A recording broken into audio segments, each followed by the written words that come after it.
Hello, et ben me revoilà sur la thématique contribuer à l'épanouissement des enfants pour cette vidéo seconde partie sur le rapport à la répétition pour te proposer quelques pistes pour alléger le fardeau de quand on n'en peut plus de répéter. Mais voilà, la première chose que j'ai envie de te dire d'important, c'est que alléger ce fardeau, ça va être possible que justement une fois que tu t'es fichu la paix par rapport à la répétition. Et c'est pour ça que la première partie de la vidéo, elle était importante. C'est-à-dire que tant que tu es dans cette croyance que c'est pas normal, qu'on ne devrait pas avoir autant à répéter, d'une certaine manière, comme je te dis, c'est qu'il y a une forme de négation des affres de la communication et même une négation de l'impermanence qui est juste un des trucs les plus fondamentaux à accepter dans la vie. Donc une fois que ça c'est admis et c'est pas admis une bonne fois pour toutes, hein, ça aussi ça se répète, donc c'est tous les jours un petit peu à chaque fois que tu as l'impression que ton enfant ou que les enfants dont tu t'occupes te font un truc gros comme une maison, que tu as dit 300 fois de pas faire, ou quand tu répètes tout le temps qu'est-ce qui va se passer là dans quelques minutes, et que l'enfant faisait comme s'il n'en tenait pas compte, genre que tu en es à la 5e fois du « mets tes chaussures », eh bien, il y a quelque chose qui devient intéressant, c'est qu'une fois qu'on s'est foutu la paix, et qu'on n'est pas dans mais c'est pas possible, ça devrait pas, ça prend en fait beaucoup d'espace non visible. C'est un peu comme les data ou la corbeille de ton ordinateur où tu comprends pas pourquoi ton ordinateur rame et où tu as 40 géos dans la corbeille et que tu n'as jamais pensé à la vider. Et ben ça c'est pareil, une fois que tu t'es lâché la grappe, et ben les solutions en fait elles vont pouvoir apparaître. Et ces pistes de solutions, bah, ça va être toujours les mêmes, hein. Il y en a certaines dont je t'ai déjà parlé dans les vidéos que je fais, mais ça va être souvent de l'ordre d'y mettre la musique, par exemple, pour tout ce qui nécessite un rythme, tout ce qui a besoin d'être timé par du temps, la musique est notre allié avec les enfants. Notamment voilà, pour se laver les dents ou alors on part dans 10 minutes à la fin de la chanson il faudra que la chambre soit rangée ou ce genre de choses, enfin quelles que soient les consignes, je vais pas te donner 500 exemples. Dès qu'il va être question de rythme en fait, qu'il va y avoir des choses à faire dans très peu de temps ou des choses répétitives à faire tous les jours et qui durent un temps défini, la musique va pouvoir être notre allié. Alors des fois ça peut être un morceau de musique qu'on aime bien ou que l'enfant aime bien, des fois c'est la musicalité. En le chantant ça passe beaucoup mieux, après ça dépend des gens, hein. Moi je sais que c'est un plaisir, mais des fois tout simplement de pouvoir le dire genre je te l'ai dit 300 fois, et tout de suite ça fait glisser le truc. Et en fait derrière la musicalité de le faire, c'est l'humour. Et l'humour, faire bien attention que moi par exemple j'ai banni il y a quelques années l'ironie des formes d'humour qui sont sympas avec les enfants.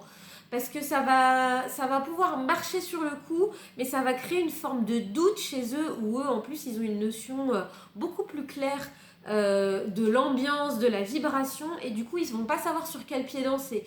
Le côté ironique quand on fait des réflexions mais qu'on les fait passer genre humour, c'est risqué avec les enfants, parce que voilà, le risque c'est qu'ils sachent plus sur quel pied danser et qu'ils sachent quand on rigole et quand on rigole pas. Donc moi personnellement je mets pas l'ironie dans l'humour, mais voilà, l'humour en gros c'est quand on peut en rigoler aux dépens de personne, en faisant des petites blagues, en faisant des jeux de mots, en faisant des rébus par exemple, ou des petites questions. Tiens, qu'est-ce que je vais te demander dans 2 minutes que je te demande tous les jours à la même heure. Enfin voilà, d'y mettre du jeu, ça va être des pistes vraiment aidantes, notamment avec les enfants. Sinon, quelques pistes pour les ados. Souvent, on observe que les ados, ils ont un sens très aigu de la justice. C'est quelque chose qui est important pour eux, donc ça va être sympa d'en tenir compte. Très souvent, ils aiment que leur avis soient entendus sur ce qu'ils aiment faire et vraiment pas faire. Et par exemple, s'il y a des choses qu'on leur demande tous les jours, comme par exemple des participations aux tâches ménagères, et que on a des difficultés à les faire participer, ça peut être éventuellement intéressant de leur proposer qu'est-ce que eux rechignent le moins à le faire et de leur donner la responsabilité en entier. Si par exemple ça les saoule moins de sortir la poubelle parce que ça les fait prendre l'air et qu'ils ont la force physique pour le faire, mais que par contre ça les lourde de passer l'éponge, au lieu d'avoir un planning qui dit lundi éponge, mardi poubelle, mercredi machin, de tenir compte de ce qu'ils aiment et de ce qu'ils aiment pas, ça va pouvoir être quelque chose d'intéressant. Après, ça marche aussi avec les grands enfants. Ça peut être aussi tout simplement la communication. Comme je disais au début de la vidéo précédente, nous sommes des êtres de communication et là où on ne s'en sert pas, c'est tout simplement pour poser les questions. Et dès que les enfants sont un peu grands ou avec les ados, quand on a l'impression de ne pas se sentir compris, arrêter d'attendre que la cocotte minute déborde et pouvoir le dire. Et dire, mais là, quand je te le dis 3 fois et que tu le fais toujours pas, en fait, il y a un truc en moi qui se dit que tu te fous de moi. Est-ce que c'est vrai ou pas ? Et moi, ça, je l'ai vraiment fait et expérimenté dans mon centre de loisirs. Et les enfants, souvent, ils ouvraient des gros yeux ronds et ils me disaient mais non. Et en fait, ils n'avaient pas du tout envie de se moquer. C'est juste que eux, ils étaient ailleurs ou que moi, je leur demandais 3 fois de faire le truc, mais je ne la regardais même pas dans les yeux, que j'étais en train de faire autre chose, parler à un parent ou sur mon ordinateur.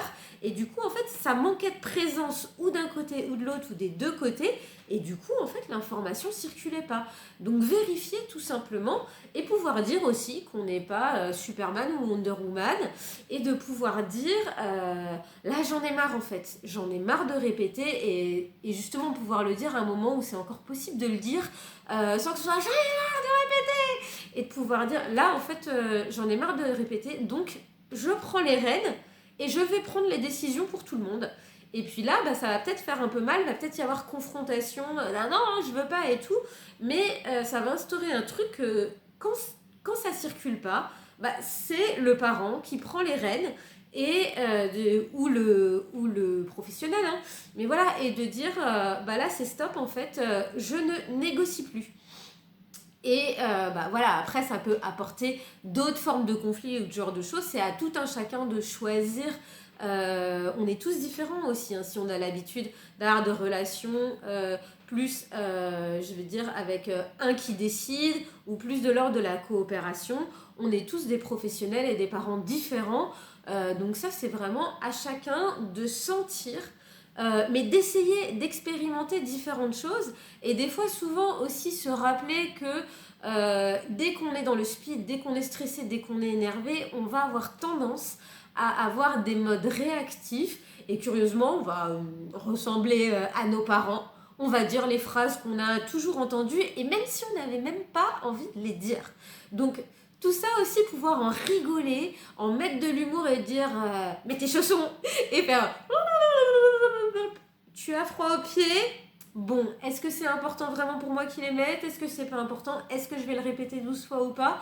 Et se lâcher la grappe. Et voilà, le chanter, s'y mettre de la musique, en rire, en parler, dire quand ça nous énerve, tout simplement le rendre vivant et plus léger, aérer ce qui nous contraint.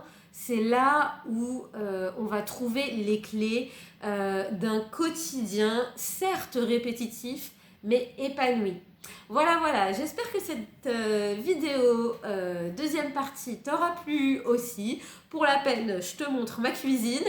Et parce que bon, je suis toujours un peu dans le même décor, plus neutre, mais là je me dis que maintenant on se connaît bien, tu vois, tu peux voir un peu mon bazar. Donc voilà, ciao, et à la prochaine pour de nouvelles aventures.